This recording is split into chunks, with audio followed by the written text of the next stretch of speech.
Well, since you clicked on this video, I'm thinking that you want to know what I thought about The Boys Season 2, Season 3, Episode 3. I almost messed that up. I did mess it up, actually. I'm going to leave it in there. I like to leave my screw-ups in there for your amusement. Hi.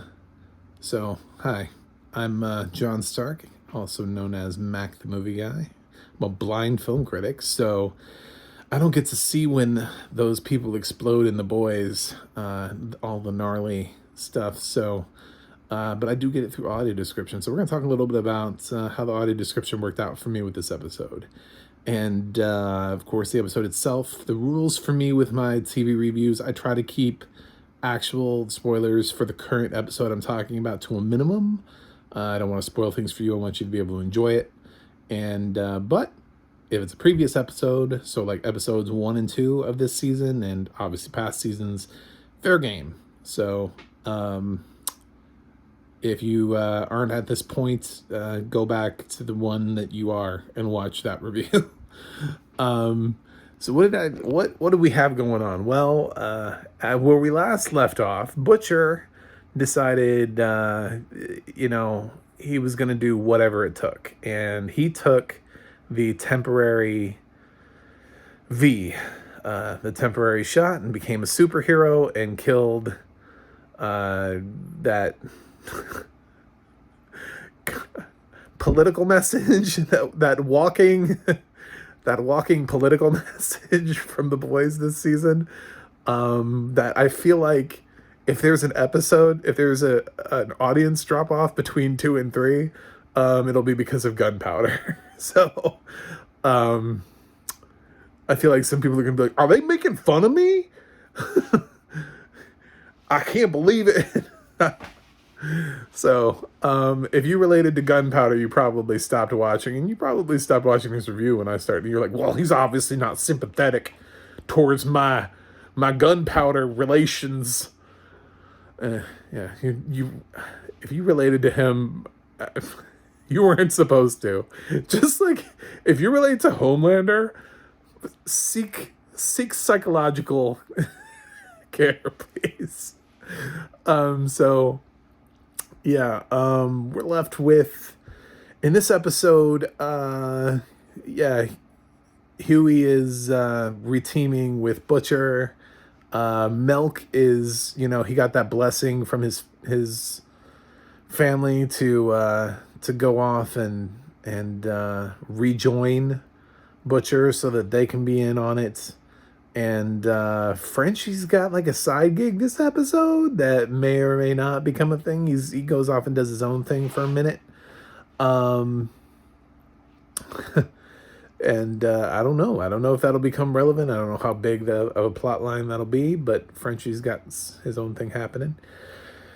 And they have to move Ryan because they know that now that Huey's been working for something that's bullshit and fake this whole time, that Ryan's safety is important, so they have to move him to a new facility.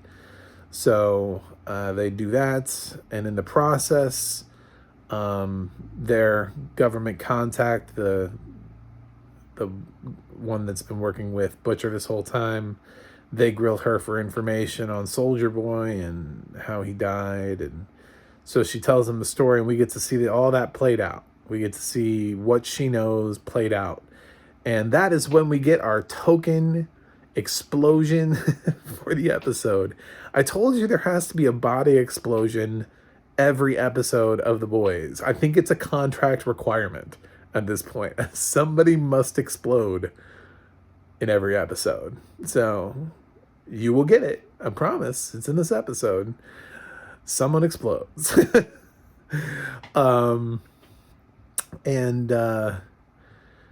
So we follow that story, and we get to see also the other heroes that were there.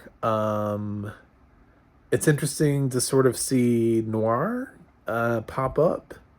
I guess that's maybe a little bit of a spoiler, but we haven't seen a lot of Noir this season. He's been kind of quiet, kind of in the background. But a lot of that could also be the same said the same of Maeve, who's been also just kind of chilling in the background.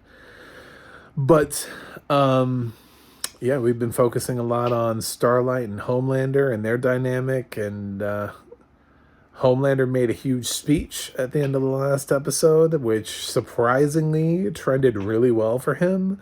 So he's decided to double down because he believed everything he said, and he knows that he's unkillable and that he's the strongest superhero and nobody can touch him. So he's just kind of taking a fuck it attitude from now on. His approval ratings are up because people like it when he is unfiltered. So, and apparently him and Starlight together are like an unstoppable. Their ratings are just through the roof. So, he basically threatens Starlight, and Starlight also knows she has to play nice because she's still got to work her stuff, work her stuff around, and that's what's going on with Homelander. There's some more stuff, some more twists I don't want to spoil. Obviously, the episode ends on a note that the internet was a little overblown about. It's not that big of a moment. It's just not. I would say the Homelander definitely makes the Deep pay.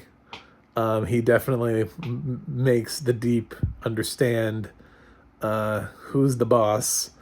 And a scene that I'm sure was very uncomfortable for Chase Crawford to film. But what else do we got? I think I probably just covered it. It's just everything else is either spoilery or... But that's sort of where our team is, like the various characters. We don't get to see what's happening with Huey's old job. And Giancarlo Esposito's Vought head is also not in this episode. So, yeah. That's the crux of it. I like this episode. I liked it because it started bringing the story together instead of just the randomness. Like, I feel like episode 1 was just like, hey, guess what? The boys are back, and we're gonna show you all of the shit you've been missing, and it's just gonna be really fun. And episode 2 started giving us the story and the direction of where we're headed. And episode 3 is really starting to point us in the right direction. So I like the structure of where we're going, like the cards on the table being built.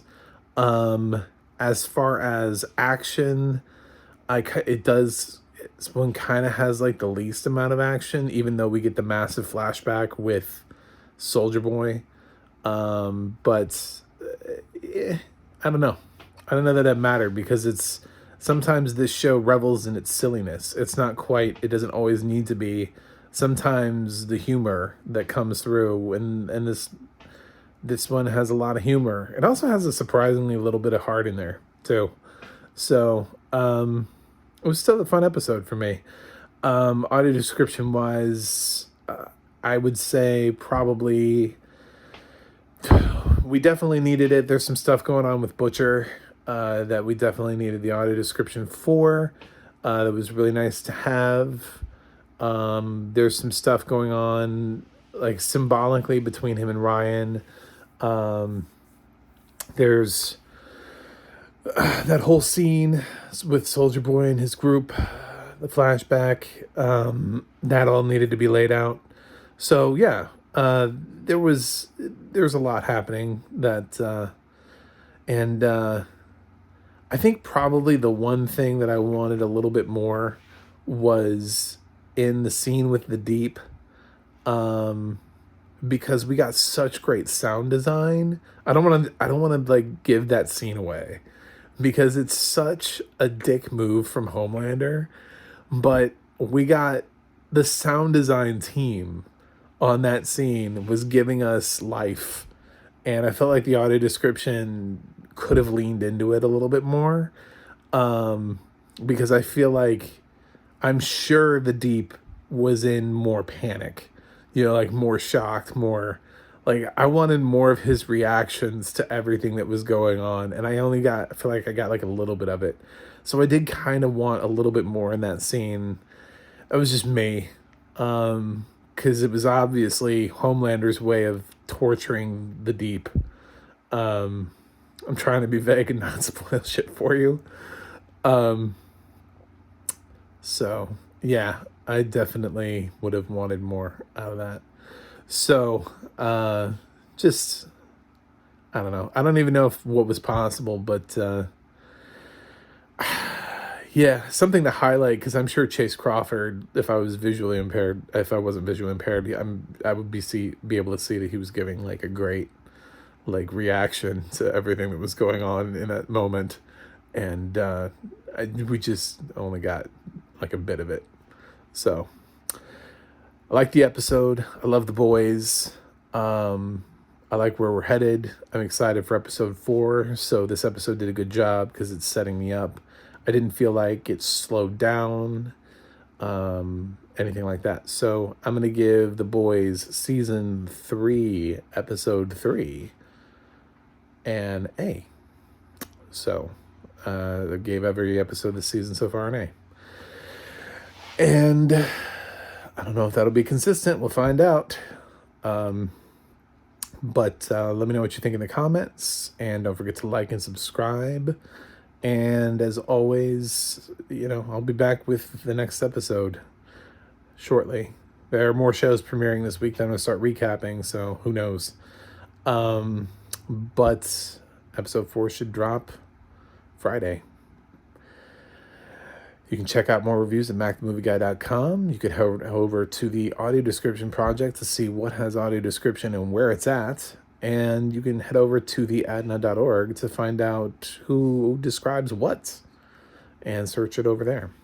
But until next time, you definitely do not want to piss Homelander off.